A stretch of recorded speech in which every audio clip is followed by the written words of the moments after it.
Planning Commission. John is out of town, so you're stuck with me for the night. Anyway, we'll jump right into things, and we'll start off with a public comment on agenda-related items. So if there's anyone in the audience that would like to comment on any item on the agenda, now's your time to come forward and be heard. All right, seeing no one, we'll close the public comment on agenda-related items and move right into item 2, which is 434 Nicholls Circle West alternate architecture accessory structure. Jim Carpenter, staff planner, the owner and applicant, request approval of a site plan for a 1,200 square foot detached metal accessory garage.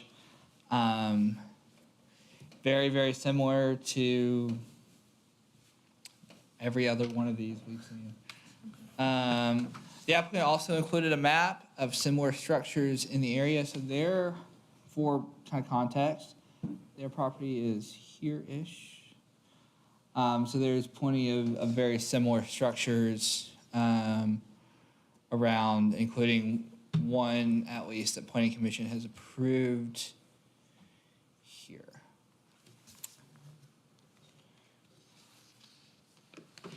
We have a representative for the applicant present tonight. Please come forward. Just state your name and address for the record. Yeah, Robert Parker. This is my home, 434 West Nicholls Circle. All right. Anything to add to what Jim had to say? No, it's a pretty simple building. It's going to be on a concrete slab. There's a lot of them in the neighborhood, so I was just hoping to add some garage space. Yeah, so within all the setbacks and everything? Yes, it's going to be set approximately 8 feet from my property boundary, and there aren't any easements to my knowledge in the area, so. Are there doors? Yes, this is a drawing from the manufacturer, and I'm going to be installing my own garage doors to it. Overhead? Yeah, no, they're going to be 10 by Okay. 10 garage doors. Yes, Thank ma'am. you. I mean, it seems pretty typical of what we've seen on a lot of these that are fine. So, anybody else have any questions? You just said 0 doors on there. Yeah. Okay. Yeah, that's just, they're not going to, so I didn't have the bill for them charging me for garage Fine. doors. Appreciate you going through our process. Yes. Sorry. The map is very helpful. That answers the question that we always ask is, are there similar structures? So appreciate you bringing that. So, Okay. yeah, if there's nothing else, we'll see you back in a couple of weeks. Okay, thanks. Thank you. Thanks. All right, item 3 is Nexus, Tennessee, Phase 2 South, Section 1, preliminary plat. Martinez, planning staff. The owner and applicant are requesting approval of a preliminary plat for Nexus, Tennessee, Phase 2 South, Section 1. This subdivision would create 46 residential lots and 2 open space tracts on 28.79 acres, Zone R8 PRD.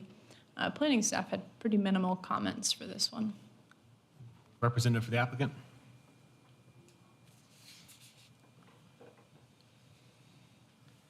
You know, it's a shorter walk if you don't sit all the way in the back. Good spot, though. Brad Snyder, CSDG. We'll get the comments addressed and have it resubmitted. Everything's consistent with the approvals already? Everything's consistent with the approved FMDP. I mean, that seems like a pretty straightforward item, so. All right, well, nobody has anything, we'll see you back in a couple weeks. Thanks, Brad. Item 4 is Kennesaw Farms Office Park, Section 2, re-subdivision of lots 14 and 15, final plat. Martinez, planning staff. The owner and applicant are requesting approval of a final plat for the Kennesaw Farms Office Park, Section 2. This would realign 2 existing lots and create an additional lot on 11.27 acres, Zone PGC. Planning staff had minimal comments for this one as well. A representative for the applicant.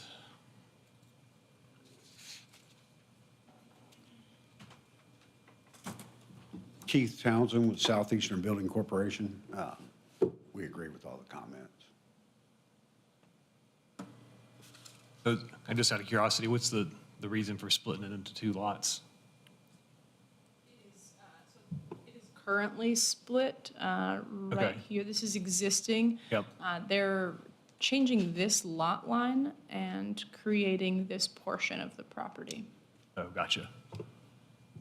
For future reference, all of that, this portion of the property, it's all going to be a commercial park. So we'll be splitting it up as we go along, Okay. building the extra buildings. Okay, that makes sense. There's That's the master plans intent. for this. Okay, Yes. yeah. Seems pretty straightforward to me then. Else have any questions? Yes, sir. All right, we'll see you back. Thanks, Keith. All right, item 5 is the reserve at Hidden Creek Commercial Outparcels rezoning with amended preliminary master development plan. Yes, this is for the Revere at Hidden Creek. This is for the southern portion of the commercial outparcels. The Revere is an apartment complex that was completed 4 to 5 years ago. McCain Station is located just south of this development and is under construction right now. The applicant is requesting that the red shaded portion on your screen be rezoned from MU to PGC. This was actually previously PGC. That whole corridor on the east side of Big Station Camp was rezoned that a number of years ago. When the Revere came in with these commercial outparcels, they rezoned to MU. They built the apartment complex. And now with McCain Station next door, they want to have consistency between McCain Station and these front outparcels and extend the PGC zoning across. And this is very similar to the architecture that's proposed in McCain Station. So this is what they can expect in those front outparcels they intend to make. But that is their request. It'll be just commercial outparcels with this amended PMDP, so they'll come back with their own FMDPs should this rezoning go through. Do we have a representative for the applicant here tonight?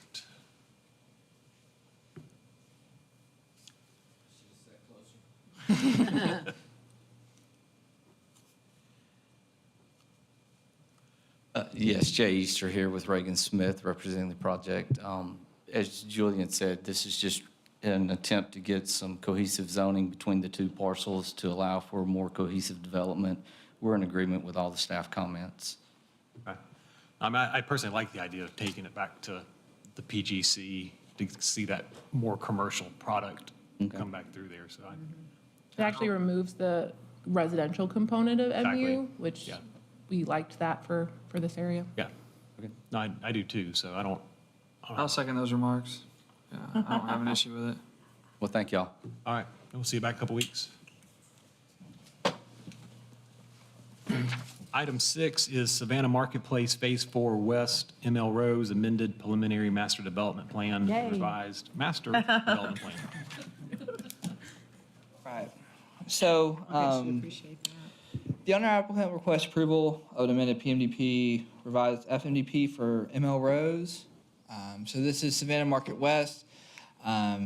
Phase 4, lots 2 and 3 is how this came through previously. So this is the existing site plan. They are adding a little bit of a more defined bump out patio area, and some extended walk-in storage on the back of the building. For the most part, architecture is consistent with the building, and then the patio portions are wood. It's very similar to a lot of their other locations in the Nashville area. Staff had pretty minimal comments on the actual development itself, but the additions were considered enough to kind of bring it before this body. And then adjacent to this, I have included a memo for y'all. It's on your desk regarding parking here at this development. Wanting feedback on that, and that it's a little bit separate, but it is tangential enough to kind of talk about it at the same time. So I'm definitely able to answer any questions on the parking side, but with that, it is a little bit of a separate ask and a separate request as the ML Rose, and I wanted to state that. Other than that, staff comments have been very small or very minor regarding the actual amended PMDP, revised FMDP for ML Rose. So with that, that's all I have. Got a representative for the applicant.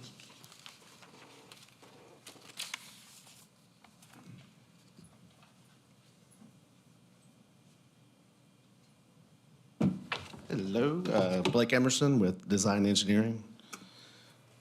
So I think that most of the planning comments were, there's some comments about the tied to the actual development that's really not tied to our tenant space in the patio. So I don't know how much we wanted to work through that. If we wanted to talk through some of it, I tried to get the civil engineer for the landlord to be here, but he couldn't make it. So I actually have some emails if I need to read them out. Yeah, Looking right for us, yeah. Yeah, we'll give that just a I'll wait. second.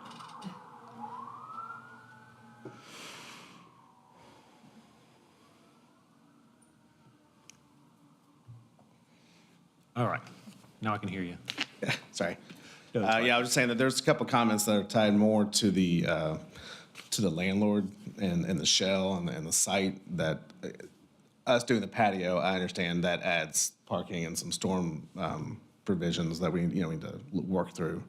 But some of the things that are tied more to what the landlord's civil had already, I guess, gotten approved, and I guess I just want to make sure that we're on the up and up, or is there things that we need to kind of work through to make sure that whenever we do submit, we know we have the package you need or sufficient. My question is for Jim. Jim, have y'all studied the ULI's shared parking study, and y'all are okay with it? That's really what we're here asking of y'all. Well, give me the cliff notes so I don't have to read The this whole Cliff thing. Notes, basically, when this came in, they had a proposed parking arrangement here. And had particular square footages for restaurant, retail, office, etc. The applicant, not this particular applicant, but other applicant, has discussed a kind of a reassignment, I guess, of square footages. Within the space, the shell, the FMDP has already been approved. These structures are already very much under construction. And so basically where we are is this FMDP was approved kind of with a particular layout, parking layout and interior space layout. Some of those lines are changing a little bit. And this will not affect this particular applicant because basically what they're doing or what they're what they are a part of has kind of already been included. There are kind of future tenants and we're wanting to get everything squared away. Okay. So that's where we are. If that makes sense. I know that sounds a little convoluted. It makes sense. I'll say this, outside of the parking study, I think what they're trying to do with this space is a huge win for our community. Yes. So Jim, what my, Love the patio. Absolutely. no, I agree. If I just go back to the last part of this, if I make sure I understand it right, there's 202 spaces that would be required. With this change, there's only 192, so we're not 10 parking spaces. Oh, I guess maybe I should. We want to make sure that with the number of restaurants going in, they are good with parking. This Okay. happens with every multi-tenant building. Yeah. And we just want to, that's all at this point, since it's under construction and we have specific tenants now, we usually don't have them at the FMDP stage. Yeah. That's all we want the civil engineer and his group to confirm that they have enough parking for the number of restaurants going in here. How many restaurants are going in? We've heard 3. And 2 are pretty big. And the two, fair to say Melrose is one of them. They were shown in the original FMDP, and we're good on parking for 2. It's when we add the third that kind of the square footages get a little funny. The square footage get funny without a shared parking study? Correct. Okay. So that's where, I mean, I've seen these shared parking, I mean, the shared parking studies are very common in developments like this. So I don't, if the shared parking study says that we're okay with the amount of parking spaces that are provided, then I would lean towards being fully okay with what's going on. I was saying if the shared parking, if we have sufficient parking spaces on site and the shared parking study says that we meet that with the parking provided, but it doesn't necessarily meet full zoning ordinance, I am in favor, as long as the shared parking study is in favor. If that helps. And their loading zone will also have to be adjusted to what appears to be on the southeast side of the property, adjacent to the dumpsters recycling facility. So I believe earlier it was shown behind the buildings, or the south side of the building. So they're only required to have one code lot loading space for a shopping center of this size or square feet. But it won't be a drive lane behind the buildings.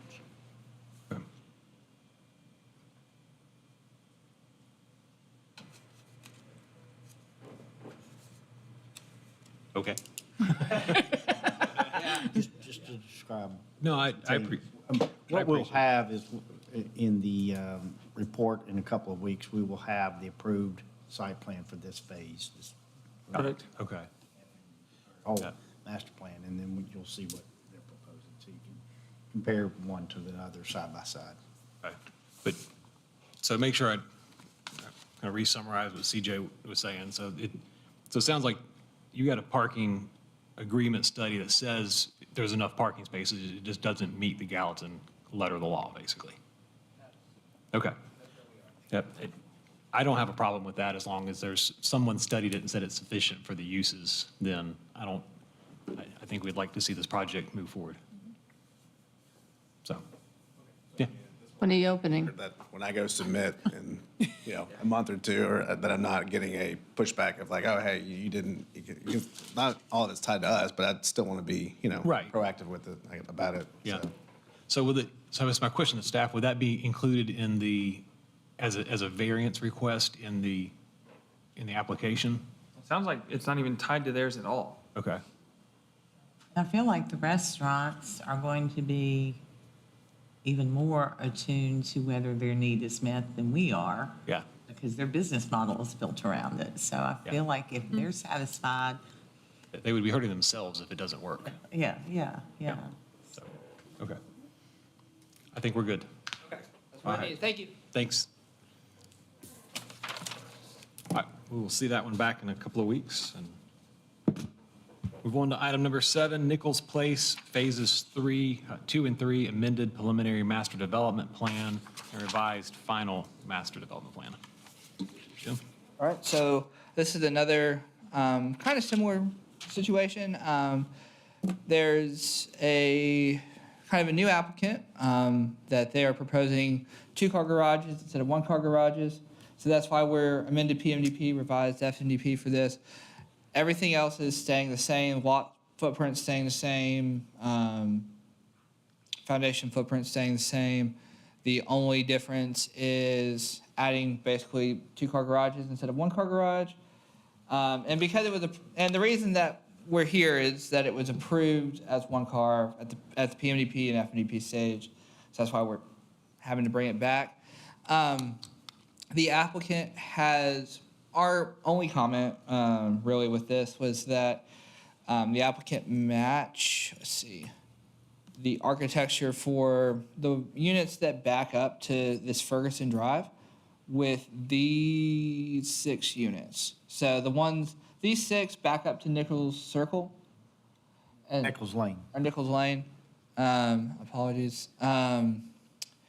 So these back up to Nicholls Lane, and they'll match kind of what was public facing with those backs, the same as they did in kind of phase one.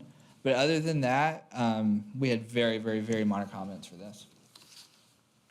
A representative for the applicant?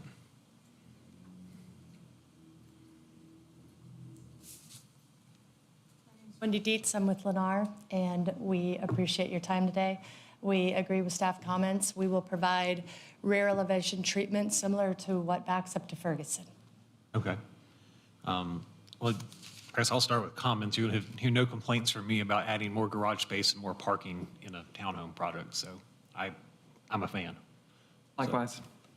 Thank you. Anybody else have any comments? I see there's nothing Great there. change. Yeah, it's a good change and it's an improvement. So. All right, we'll see you back in a couple of weeks. Thank you. Item 8, Triple Brook subdivision, right-of-way vacation and abandonment, mid-10 construction. All right. So this is kind of a continuation of a project that came before y'all last month. So Triple Brook, I didn't include it, that was dumb. So in the original plat for this property, 1917, there is a 40-foot street that is shown here.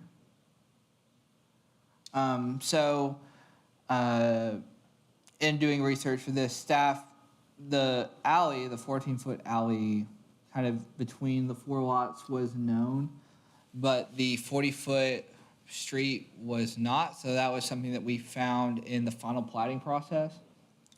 And so it's back, it was never built, so it's basically back to be abandoned by the city. So it's another pretty minor, pretty procedural. We have a representative for the applicant on that project? I don't see anybody, so. I mean, Jim, to your point, I mean, we're officially abandoning something that's been abandoned for a long time that was never done, so. Seems, pretty straightforward to me. Pretty straightforward, yes. Yeah, so, and I think we talked about that briefly at one of the other meetings that it was there, so. But, yeah, I think we'll see it when it And this comes is- back, but. This is here because it involves 4 lots. No, it is here because the right-of-way was granted to the city, so the city has to Okay. abandon it. Yeah, we have to give it back. So, all right, thanks, Jim. Well, that's our items, so we'll move on to other business.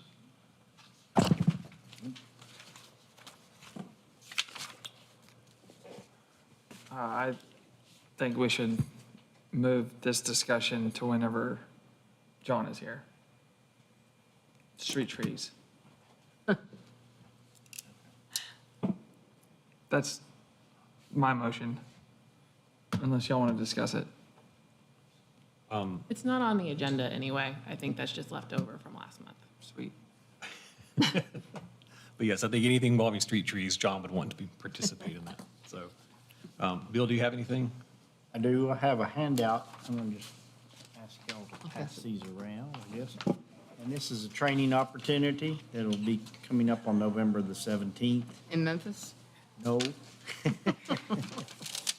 Now, this will be virtual. And you'll receive an email if you haven't already. Yeah, got it today, actually. Got a copy? Okay.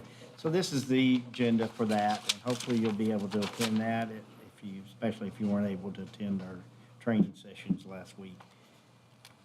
This will give you the credits that you need to retain education credits per statute for the year.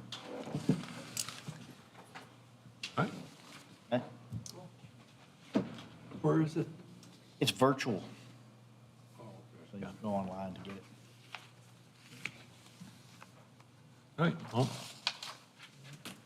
any other announcements? Well, with that, we'll adjourn and thank everybody for their time.